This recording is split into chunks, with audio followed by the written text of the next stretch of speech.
Bine ați venit, dragilor din Zodia Capricorn, oriunde v-ați afla în această lume. Sunt, ca de fiecare dată, încântată să vă am alături la o nouă lectură pentru prima perioadă a lunii aprilie, mai precis perioada cuprinsă între 1 și 5 aprilie inclusiv. Uite, dragilor, avem aici un mesaj aleatoriu pentru aceia dintre voi, desigur, care poate rezonați. Avem anduranță și continuă să mergi înainte. Bun, dragii mei, așa că cei care aveți nu doar soarele, ci și luna, Venus sau poate ascendentul în Zodia Capricorn, această lectură este de asemenea și pentru voi. Mă, da, ce cu mesajele astea? O călătorie care se sfârșește, ceva care se stabilizează, se așează, o căutare, o sosire. Așteptați poate pe cineva să vină acasă sau voi sunteți în căutarea acelui loc care se numește acasă. Dragii mei, înainte de a începe lectura, vreau să vă mulțumesc tuturor pentru sprijinul și susținerea voastră prin intermediul comentariilor, like-urilor, gesturilor de apreciere și gândurilor voastre bune pe care mi le trimiteți, așa că mii de mulțumiri tuturor. Și dacă sunteți pentru prima dată aici pe canal și la sfârșitul acestei lecturi veți rezona, veți simți așa că mesajele poate v-au adus un pic de ghidare sau claritate în gânduri, nu ezitați, abonați-vă și de asemenea puteți susține acest canal printr-un simplu like. Atât abonarea cât și like-ul, poate mulți dintre voi știți, sunt gratuite, dacă nu vă anunț eu acum. Cert este că unicul lucru necesar este decât dorința fiecăruia dintre voi. Și acum haideți să începem lectura propriu-zisă și să vedem care este energia voastră, dragilor, din Capricorn în perioada 1-5 aprilie. Măi, dar ce-a sărit, măi? Bun. Selkie și pielea sa reclamă autenticitate. Avem numărul 25 și numărul 7. Dragilor, a spune că sunteți într-o perioadă în care și intuiția voastră, să știți că va fi destul de accentuată, dar mai degrabă a spune că sunteți într-o energie în care vreți să cooperați mai bine, vreți să aveți relații mai armonioase, mai bune cu ceilalți sau într-o anumită situație. Dar de asemenea avem și numărul 5, care reprezintă aventurierul, schimbătorul. Îl avem pe Mercur, care arată dorința de a te exprima liber, dorința de curiozitate, de a fi flexibil, de a fi energici în același timp și e posibil să fie nevoie în această primă perioadă de aprilie ca voi să vă adaptați la diferite experiențe pe care le-ați putea avea. Iar cartea în sine ar spune că ideea este ca voi să ieșiți din acea uitare. Din acea uitare în care ați intrat, unde poate ați uitat practic de propriile voastre forțe.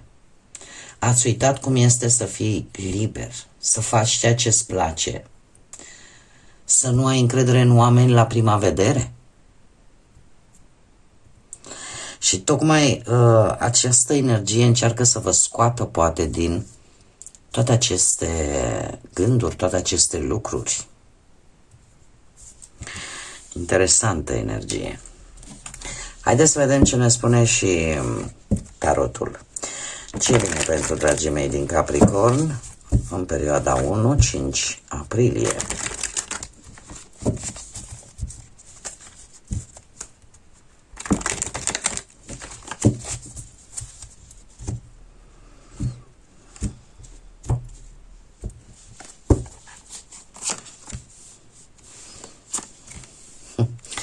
Avem un cavaler de bâte, un 4 de spade, un 3 de cupe și surpriza care o vedem la final. Dragilor, nu știu dacă zodiile de foc vă spun ceva, berbecleu săgetător, sau e posibil ca voi să aveți chiar în, nu știu, poate ca și ascendent sau o altfel de legătură astrală cu zodiile astea de foc. Dar dacă aveți și un ascendent în zodie de foc, atunci se justifică, ca să spun așa, energia de care voi aveți nevoie să depășiți toate acele lucruri. Cavalerul de bâte. Cavalerul de bâte pentru voi, dragilor, îmi indică acțiune. Voi sunteți provocați să acționați, să fiți curajoși, energici, chiar și un pic impulsiv posibil, dar în același timp să fiți dornici de a vă aventura în experiențe pe care poate până acum vi le-ați renegat, le-ați refuzat. Nu știu, poate dacă vorbim de muncă, apare dorința de a acționa rapid, de a porni proiecte noi, de a vă lansa, poate, nu știu, dau un exemplu, un produs, o campanie rapidă așa, să vă faceți reclamă la ceva sau pur și simplu o inițiativă foarte bună pe care sunteți dispuși să o încercați, să faceți lucruri noi. De asemenea, cred că se pot ivi și oportunități care să ceară decizii imediate și mult curaj în luarea lor, pe plan profesional. 4 de spade mi vorbește și de o perioadă de răgaz, totuși.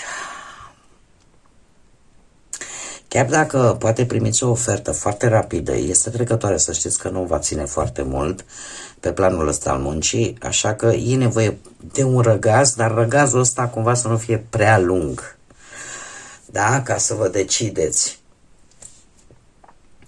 De asemenea, 4 de spade îmi poate vorbi și de o mică retragere ca voi să vă puteți reorganiza. Să luați așa o mică pauză, chiar să vă simțiți un pic obosiți sau fără vlagă, ca să spunem așa, fără energie, și să vreți să vă luați un mic respiro așa de la niște proiecte importante și în timp ce vă odihniți cumva să vă și gândiți, să vă formați așa o strategie la nivel profesional. Acum, știți cum e, că 4 ăsta de spade, o sabie are 2 tăișori. Aici trebuie să aveți un pic de grijă. De ce? Pentru că de multe ori, sau câteodată cel puțin, stagnarea asta, ori din lene, ori din teama de acțiune, sau poate din teama de a evita anumite responsabilități, vă poate face să pierdeți lucruri importante, oferte importante, oportunități importante pentru voi. Așa că aici trebuie să aveți un pic de grijă. Ce văd eu aici? Un 3 de cupe. Un 3 de cupe pe parte profesională, să știți că îmi dă motive de bucurie. Aveți șansa să colaborați, să aveți o muncă în echipă bună, să finalizați poate un proiect cu succes, să aveți parte poate de o recunoaștere, că e din partea șefilor, că e din partea colegilor, că e din partea colaboratorilor, a asociaților. Da, este un moment bun în care voi să vă consolidați foarte mult relațiile voastre la nivel profesional. Dacă vorbim de bănuți, cavalerul de bâte vine cu posibile câștiguri foarte rapide, dar în urma unor acțiuni destul de îndrăznețe. Cum ar fi, de exemplu, nu știu, investiții de-astea scurte, vânzări rapide, proiecte cu impact imediat, oportunități care vin foarte rapid și de unde voi puteți să scoateți niște bănuți în plus. Dar, desigur, atenție la riscuri. Și eu aș spune să, cum văd aici cu 4 de spade, nu vă veți arunca chiar așa din prima, totuși vă veți da un pic de timp de răgaz, care să vă ajute ca acești bănuți să-i stabilizați, să-i planificați. Nu sunt câștiguri foarte mari, eu aș spune că mai degrabă ar fi niște resurse normale pe care mulți dintre voi poate trebuie să le primească, dar să știți că e o perioadă în care voi verificați tare bine bugetul și economiile și aveți voi ceva în plan, să investiți în ceva, să cumpărați ceva. Nu vă grăbiți, se pare, și de ce? Pentru că vreți să vă recuperați un pic controlul pe partea asta banilor. Posibil unii dintre voi chiar să fi traversat o perioadă destul de tensionată din punct de vedere financiar. Treiul de cupe îmi justifică energia asta și îmi spune că sunt posibile câștiguri. Sunt posibile câștiguri din colaborări, cum am mai spus, din poate unele legate de anumite evenimente, da, care să vă genereze așa mici venituri, sau de tot felul de proiecte, poate de grup, în urma unor evenimente sociale legate de distracții, poate.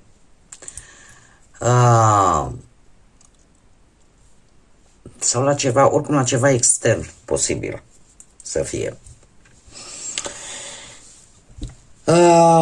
Pe parte relațională, sentimentală, a spune că relația voastră poate fi chiar plină de energie, poate fi plină de aventură, nu știu, să faceți escapade spontane, să aveți idei noi vis-a-vis de timpul pe care îl petreceți împreună.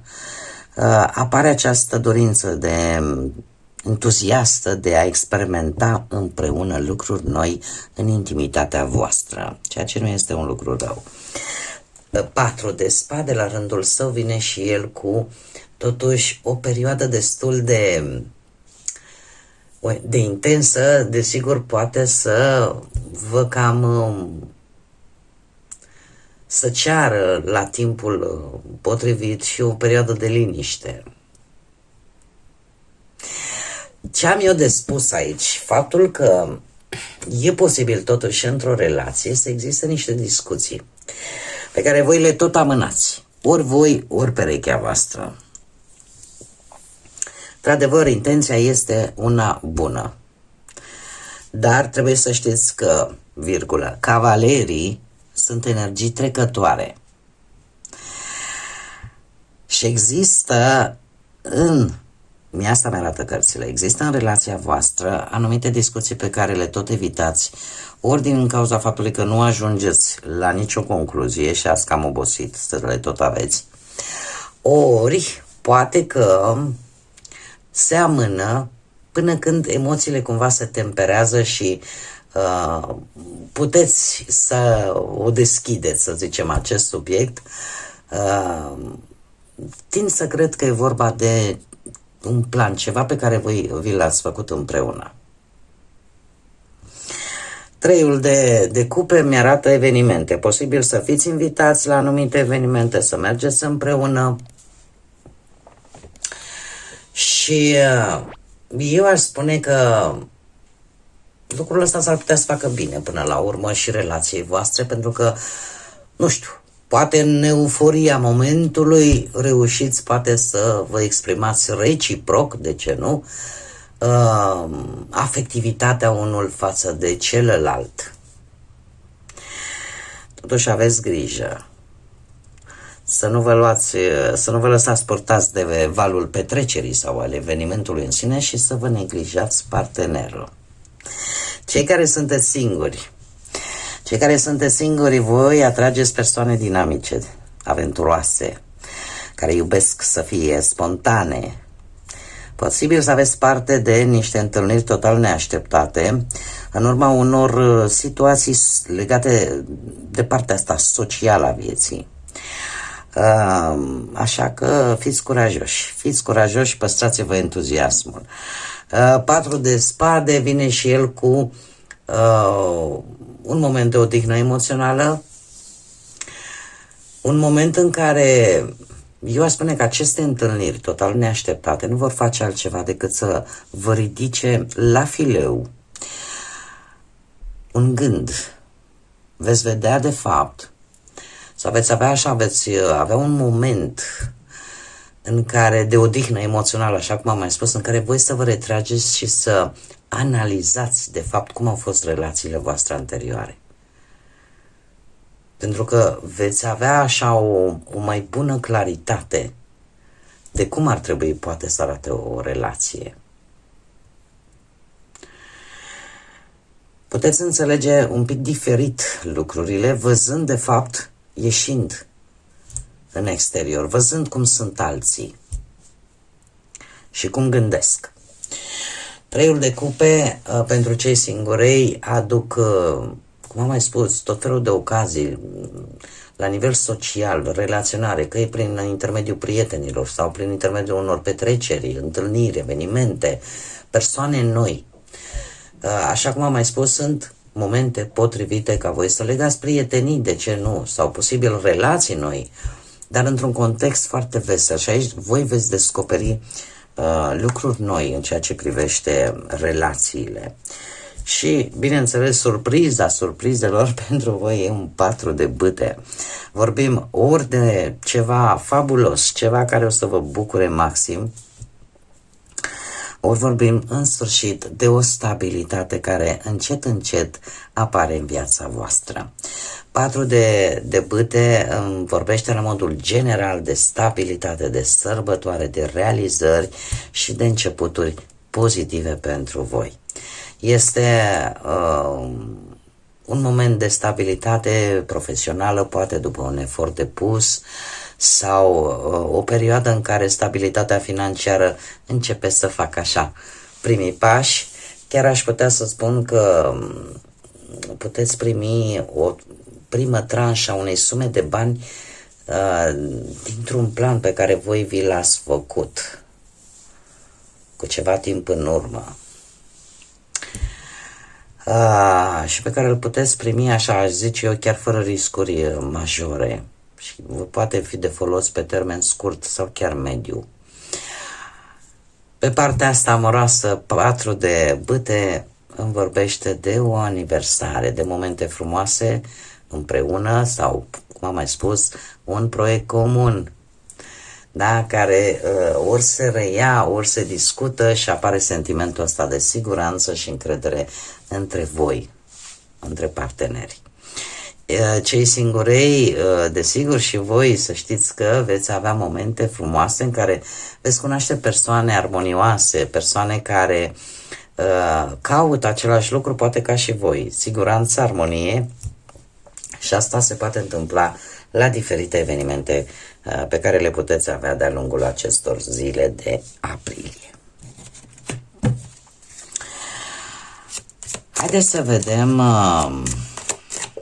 care este mesajul angelic pentru voi, dragilor.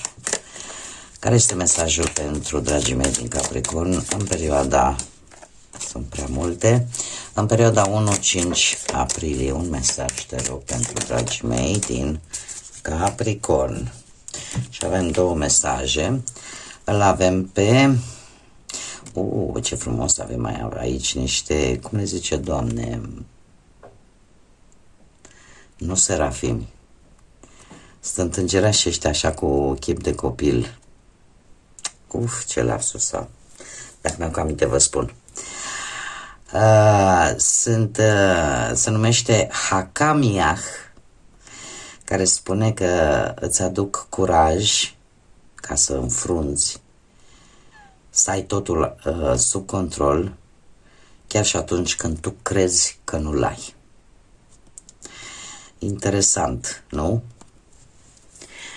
Interesant mesaj și plin de tâlc. De fapt, este un mesaj care spune că ai ceea ce trebuie, ai curajul necesar, doar că ori e acolo îngropat și am văzut chiar și din energia voastră, să știți. Ați uitat de el. Ați uitat de forțele voastre proprii. Ceva s-a întâmplat. Așa că curajul aveți, poți să ai totul sub control, chiar dacă voi credeți că nu este așa. Și îl avem de asemenea, avem aici îngerul Caliel, care ne vorbește de inocență. Inocența este în jurul tău. Nu este un timp pentru confruntări, dar este un timp pentru revelații adevărate. Foarte interesant acest mesaj, să știți, al lui Caliel. Inocența te înconjoară. Nu este un timp pentru confruntări, dar este un timp pentru revelații adevărate. eu tind să cred că energia voastră, și aici clar are legătură, faptul că voi ați uitat de propriile voastre nevoi, că nu v-a mai interesat, ați avut poate și o atitudine ușor copilărească, sau v-ați plafonat într-o anumită situație care nu v-a dat voie să vă maturizați sau nu v-a permis să vedeți lucrurile într-un mod mult mai matur. Și faptul că nu este un timp să începi conflicte, dar este un timp în care efectiv să te confrunți, să ai o revelație în care să vezi adevărul. Pentru că ăla de fapt contează. Cam asta este mesajul lui Caliel. Uite că tot nu mi-am adus aminte cum se numesc îngerașii ăștia și mă enervează că nu mi-aduc aminte. În fine, asta este. Vă las cu intriga. Bun, dragilor, cam atât am avut pentru voi, pentru această primă perioadă de aprilie. Sper să vă fie ajutat, să vă fie ghidat un pic aceste mesaje. Vă mulțumesc că ați fost alături de mine și până la următoarea noastră revedere, nu uitați, dragilor, sunteți suflete frumoase, zburați înalt și lăsați, desigur, iubirea, credința, pacea, lumina să vă însoțească la fiecare pas.